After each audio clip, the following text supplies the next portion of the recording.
I think we now have all the tools we need to move forward. So just to review a little bit of the last video, we said we are trying to model out the probability distribution of how many cars might pass in an hour. And the first thing we did is we sat at that intersection and we found a pretty good expected value of our random variable. And this random variable, just to go back to the top, we defined the random variable as a number of cars that pass in an hour at a certain point on a certain road.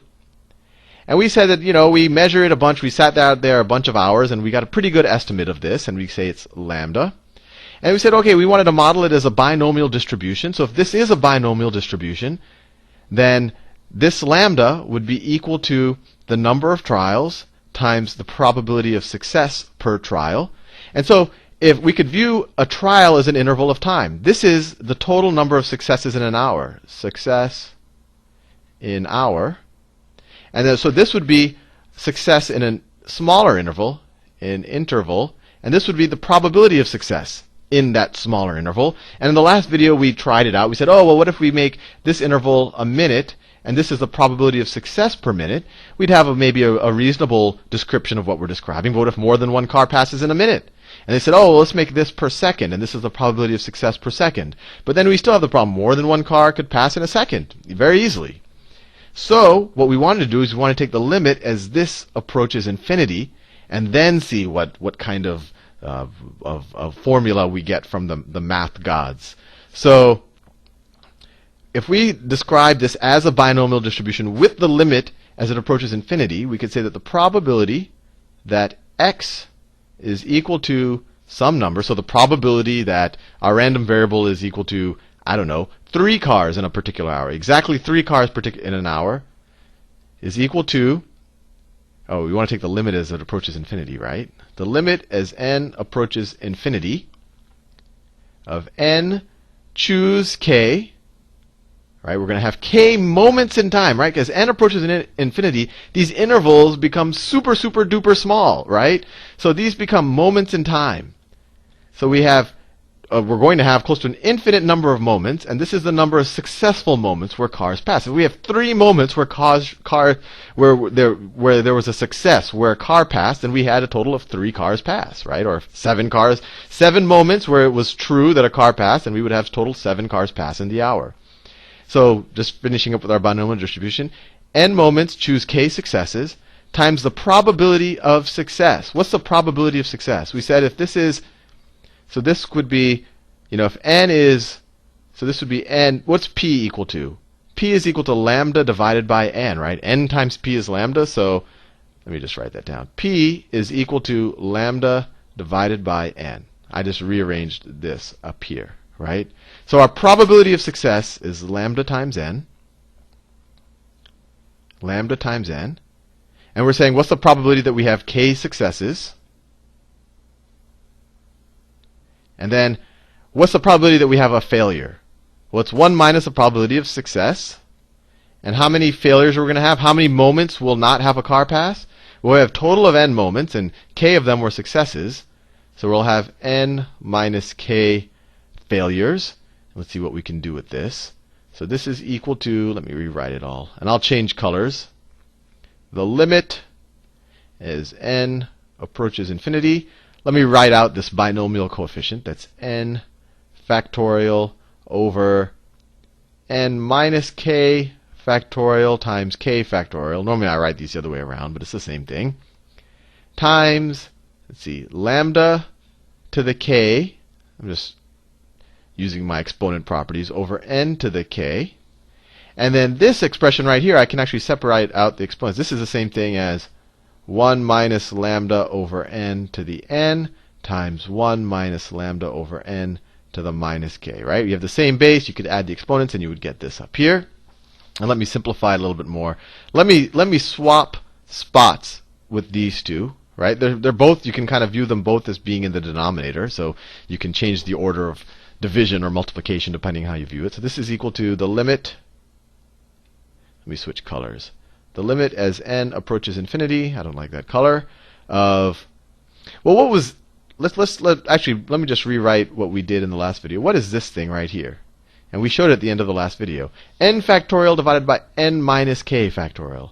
It was n times n minus 1 times n minus 2, all the way to n minus k plus 1, right? If this was 7 over 7 minus 2 factorial, we would have 7 times 6, right? And 6 is 1 more than 7 minus 2. So that's where we got that. And we did that in the last video if you're getting confused. And we also said that there's going to be exactly k terms here. So if you counted these as 1, 2, 3, all the way, there's going to be k terms here.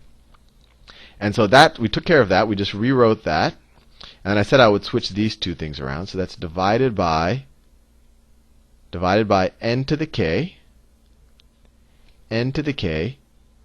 times, I'm just switching these, lambda to the k over k factorial, and then what do we have here? We have, well, I can just rewrite that. This is continuing the same line. 1 minus lambda over n to the n times 1 minus lambda over n to the minus k. Now we can take the limit. So what happens when we take so just, if you take the limit, this is another property, just so you don't get too overwhelmed. Another property of limits, if I take the limit as x approaches anything, a of f of x times g of x, that's equal to the limit as x approaches a of f of x times the limit as x approaches a of g of x, right? So we could take each of these limits in the product and then multiply them, and then we'll be all set. So let's do that, and I want to leave this stuff up here. So first of all, what's this limit? Let me write this out. And let me pick a good color. Oh, yellow. So we have the limit as n approaches infinity. So this thing up here, this n times n minus 1 times n minus 2, all the way down to n minus k plus 1, what's it going to look like? It's going to be a polynomial, right? We're multiplying a bunch of, well, really we're multiplying a bunch of binomials, and we're doing it k times. So the largest degree term is going to be n to the k, right? It's going to be n to the k plus something times n to the k minus 1. It's going to be, this big kind of binomial, this big polynomial, kth degree polynomial. And that's really all we need to know for this derivation. So it's going to be n to the k plus blah, blah, blah, blah, blah, blah, blah. A bunch of other stuff. This thing, when you multiply it out, over, we have this n to the k, right? So that's this part of it, times the limit as, well, actually, we don't have to worry. This is a constant, so we could actually bring this out front, so we don't even have to write a limit. So times lambda to the k over k factorial, right? There's no n here, so this is a constant with respect to n, times the limit as n approaches infinity of 1 minus lambda over n to the n times 1 minus lambda over n to the minus k. All right. I know you can barely, let's see, read this. Let's see. So first of all, what's this limit? The limit as n approaches infinity of some polynomial where it's n to the kth power plus blah, blah, blah, blah, where all of these other terms have a lower degree. This is the highest degree term, right? This is the highest degree term. So you have n to the k in the numerator, and you have n to the k in the denominator. So the highest degrees are the same. The coefficients are 1. So this limit is 1. Another way you could do it, you could divide the numerator and the denominator by n to the k, and you would get, this would be 1 over, this would just be 1, plus 1 over, n, plus 1 over, everything else would have a 1 over n in it, and this would just be a 1. And if you take the limit as you approach infinity, then all of these other terms would be 0, and you'd get left with 1 over 1. But either way, you have the same degree in the top and the bottom, and their coefficients are the same. So the limit as n approaches infinity of this is 1, which is a nice simplification. So you end up with 1 times lambda k over k factorial. Now what's the limit as n approaches infinity of this thing right here? 1 minus lambda over n to the n. Well, in the last video we showed that it would be, I'll write it right here, that the limit as n approaches infinity of 1 plus a over n to the n is equal to e to the a, right? That's exactly what we have here, but instead of an a, we have a minus lambda, right? Minus lambda, so this is going to be equal to e to the minus lambda, right? We have a minus lambda instead of an a. And then finally, what's the limit as n approaches infinity? Let me write it a little bit neater. Of 1, I'm just rewriting this term. 1 minus lambda over n to the minus k power. what happens as n approaches infinity? Well, this term, right, lambda is a constant. As this approaches infinity, this term is going to approach 0. So you have 1 to the minus k. 1 to any power is 1. So that term becomes 1. So we have another 1 there. So there you have it. We're done.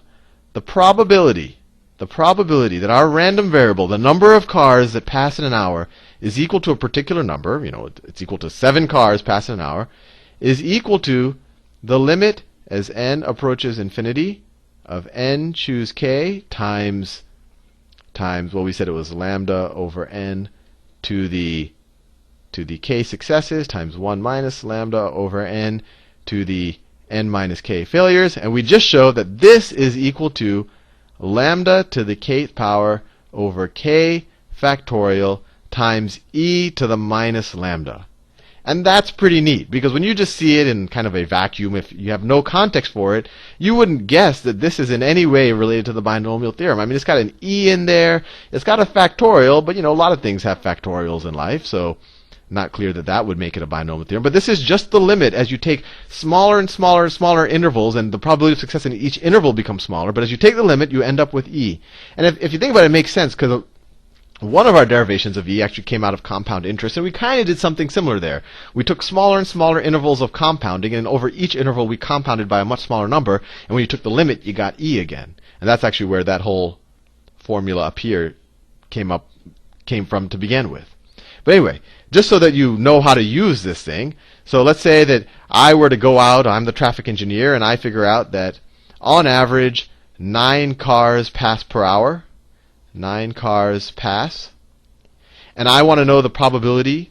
I want to know the probability that, so this is my expected value, and in a given hour, on average, 9 cars are passing. So I want to know the probability that 2 cars pass in a given hour. Exactly 2 cars pass.